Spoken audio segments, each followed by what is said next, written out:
नमस्कार। स्वागत है आप सबका राजनीति के इस अखाड़े में। मेरा नाम है अजय सेतिया। मित्रों, नरेंद्र मोदी ने अपनी सरकार में जेडीयू और टीडीपी के दो दो मंत्री शामिल किए हैं और दो दो मंत्री शामिल करके उन्होंने अपनी सरकार को पूरी तरह स्थिर कर लिया है। एनडीए के कुल 53 सांसदों को बांधे रखने के लिए मोदी ने 9 दलों के 11 मंत्री बनाए हैं, यानी सभी बाकी दलों का एक एक मंत्री और टीडीपी और जेडीयू के दो दो मंत्री, जिनमें से एक एक कैबिनेट रैंक का मंत्री। लेकिन राहुल गांधी स्पीकर पद के चुनाव में ही मोदी सरकार को गिराने की रणनीति पर काम कर रहे हैं। अब वे कैसे गिराएंगे, यह समझ तो नहीं आता। 24 जून को संसद सत्र शुरू हो रहा है, 26 जून को स्पीकर पद का चुनाव है। राहुल गांधी ने लंदन के फाइनेंशियल टाइम्स को दिए इंटरव्यू में कहा है कि एनडीए के घटक दल उनके संपर्क में हैं और मोदी सरकार लंबी नहीं चलेगी। यह कहकर उन्होंने एक बात तो साफ कर दी है कि जैसे षड्यंत्र रच करके उनकी मां ने 1999 में वाजपेयी सरकार गिराई थी, उसी तरह वह भी चुनी हुई मोदी सरकार गिराएंगे। एनडीए के घटक दलों के बारे में उन्होंने बहुत बड़ा झूठ बोला है, जबकि जेडीयू के महासचिव केसी त्यागी कह चुके हैं कि राहुल गांधी ने बहुत कोशिश की थी। उन्होंने नीतीश कुमार को प्रधानमंत्री पद की ऑफर की थी, जिसे नीतीश कुमार ने ठुकरा दिया है। इसके बावजूद राहुल गांधी ने कहा है कि एनडीए के घटक दल उनके संपर्क में हैं। तो क्या टीडीपी उनके संपर्क में है? टीडीपी ने भी शरद पवार का ऑफर ठुकरा दिया था। राहुल गांधी एनडीए के घटक दलों को शरद पवार के माध्यम से ऑपरेट कर रहे थे।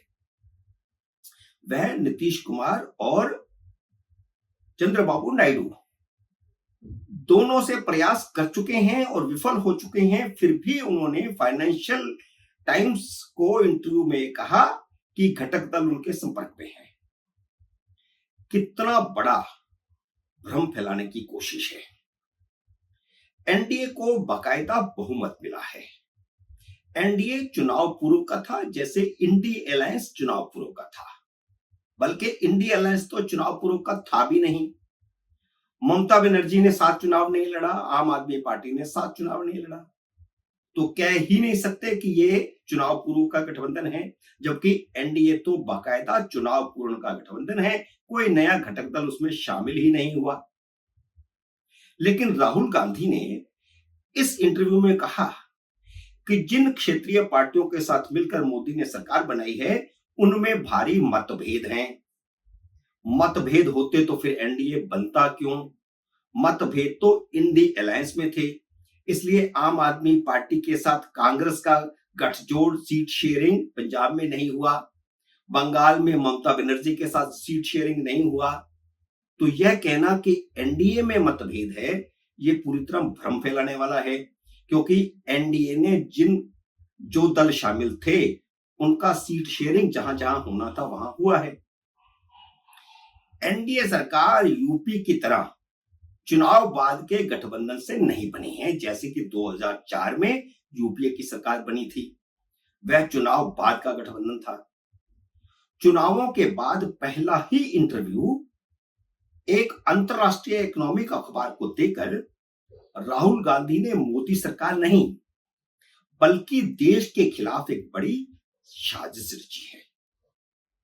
विपक्ष के नेता की ओर से भारत सरकार को अस्थिर बताने से विदेशी निवेश पर असर पड़ सकता है।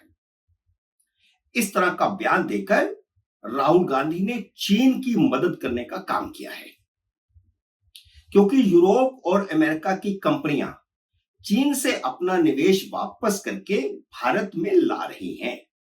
वहां अपना निवेश खत्म कर रही हैं, वहां अपनी फैक्ट्रियां, प्रोडक्शन हाउस बंद करके भारत में निवेश कर रही हैं।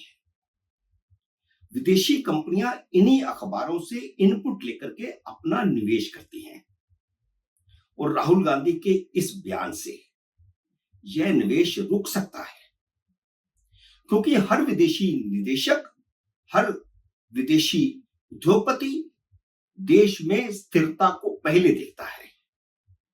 राहुल गांधी ने तीसरी टर्म में मोदी को एक कमजोर प्रधानमंत्री कहना शुरू कर दिया है।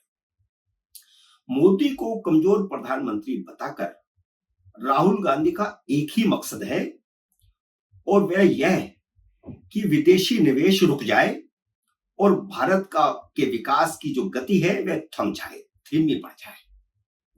राहुल गांधी ने सिर्फ एनडीए के घटक दलों के बारे में ही नहीं, बल्कि भारतीय जनता पार्टी के सांसदों में भी मोदी के खिलाफ असंतोष की झूठी कहानी गढ़ करके विदेशों में भ्रम फैलाने की कोशिश की है।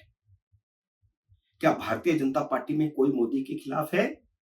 कोई ऐसा सांसद है जो मोदी की कृपा के बिना टिकट पाया हो या फिर उनके प्रचार के बिना जीता हो?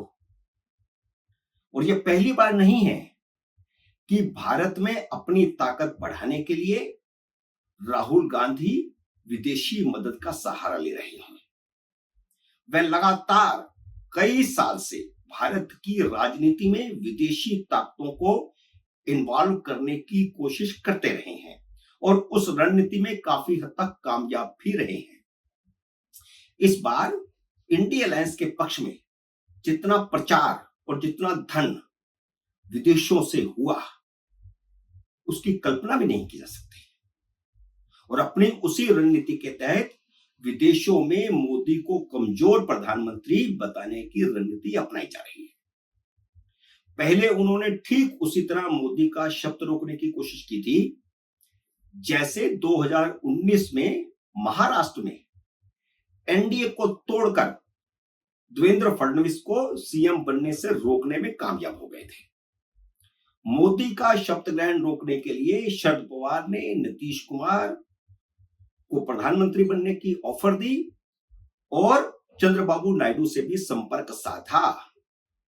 नीतीश कुमार ने प्रधानमंत्री बनने की पेशकश ठुकरा दी और चंद्रबाबू नायडू ने उनको जवाब देना भी उचित नहीं समझा और वह शरद पवार के फोन के बाद अगले दिन नरेंद्र मोदी के साथ बैठे थे। अब सरकार गिराने की लॉन्ग टर्म रणनीति भी शुरू हो गई है। जेडीयू और टीडीपी को भड़काया जा रहा है कि वे अपना स्पीकर बनाने की शर्त रखें, नहीं तो भाजपा उनकी पार्टियों के सांसदों को तोड़कर अपना बहुमत बना लेगी। शरद पवार और संजय राउत ने मिलकर 2019 में महाराष्ट्र में एनडीए को तोड़ा था। शरद पवार नीतीश कुमार या नायडू को तोड़ने में विफल हो गए, तो अब संजय राउत ने कहा है कि अगर स्पीकर पद के लिए टीडीपी का उम्मीदवार खड़ा होता है तो इंडिया अलायंस उन्हें सपोर्ट करेगा, यानी वह सर्वसम्मति से स्पीकर चुना जाएगा। जेडीयू ने तो कह दिया है कि उसे भाजपा का स्पीकर मंजूर है, पर ऐसी खबर टीडीपी से नहीं आई, बल्कि टीडीपी के एक नेता ने एनडीए में सर्वसम्मति से स्पीकर बनाने की बात कहकर भाजपा की धड़कनें थोड़ी बढ़ा दी हैं। इसलिए नरेंद्र मोदी ने सर्वसम्मति बनाने का काम राजनाथ सिंह पर सौंपा है। कोई रिस्क नहीं लेना चाहती भाजपा, मोदी कोई रिस्क नहीं लेना चाहते। स्पीकर पद के लिए एनडीए में सर्वसम्मति बनाकर ही आगे चला जाएगा। भाजपा टीडीपी का स्पीकर बनाने का रिस्क नहीं ले सकती। याद कीजिए, कांग्रेस ने 1999 में भी एनडीए की सहयोगी अन्ना द्रमुक की प्रमुख जयललिता को एनडीए से तोड़कर और टीडीपी के स्पीकर के होते हुए वाजपेयी सरकार गिरा दी थी। इसलिए भाजपा अपना ही स्पीकर बनाएगी ताकि संकट की किसी घड़ी में आसानी से निपटा जा सके। हालांकि भाजपा को टीडीपी का डिप्टी स्पीकर बनाने में कोई एतराज नहीं होगा और मुझे लगता है कि डिप्टी स्पीकर टीडीपी का ही होगा, क्योंकि राज्यसभा में तो पहले ही जेडीयू का डिप्टी चेयरपर्सन है। इसलिए जेडीयू की ऐसी कोई मांग भी नहीं है। मोदी सरकार को गिराने के लिए इंडी अलायंस कोई बड़ा खेल खेलना चाहता है। वह चाहता है कि डिप्टी स्पीकर विपक्ष का होना चाहिए।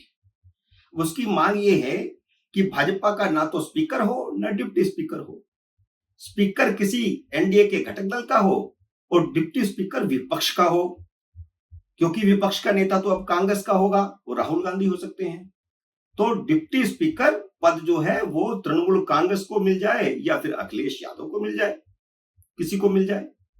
लेकिन भाजपा विपक्ष को डिप्टी स्पीकर की पोस्ट देने को कतई तैयार नहीं है। पिछली 2 टर्म में भी नहीं दी। अपनी पहली टर्म में मोदी ने एनडीए में शामिल अन्ना द्रमुक का डिप्टी स्पीकर बनाया था, लेकिन दूसरी टर्म में डिप्टी स्पीकर बनाया ही नहीं। इस बार बनाया जाएगा, लेकिन एनडीए के घटक दल को दिया जाएगा। मित्रों, उम्मीद है मेरे ये वीडियो आपको पसंद आया होगा। इसे लाइक और शेयर कीजिए। अगर आपने मेरे YouTube चैनल को अब तक सब्सक्राइब नहीं किया तो कृपया सब्सक्राइब करके अपना आशीर्वाद दीजिए। जल्द ही मिलते हैं अगले वीडियो में किसी अन्य विषय के साथ। तब तक नमस्कार।